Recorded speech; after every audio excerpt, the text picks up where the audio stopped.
Coronavirus. La task force regionale è attiva. Con l'obiettivo di seguire e presidiare l'evoluzione del contagio, la Regione Veneto ha attivato una task force regionale composta dai vertici sanitari competenti e una task force all'interno di ogni singola azienda ULSS. Ciascuna task force aziendale agisce attraverso un braccio operativo composto da medici e operatori sanitari, con il compito di coordinare la presa in carico dei soggetti contagiati e di sorvegliare attivamente i contatti dei casi sospetti e accertati.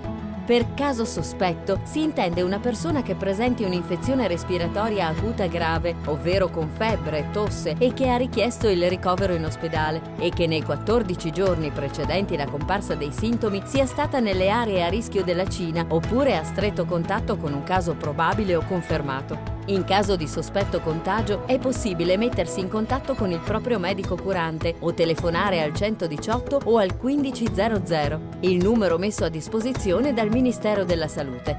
Per il Veneto il numero è collegato al reparto di malattie infettive dell'azienda ospedaliera di Padova, dove viene effettuato un primo triage telefonico, un'intervista per valutare la condizione clinica. Al paziente che si presenta al pronto soccorso con febbre e sintomi respiratori viene fatta indossare una mascherina protettiva e viene subito isolato in uno spazio ad hoc per la valutazione clinica.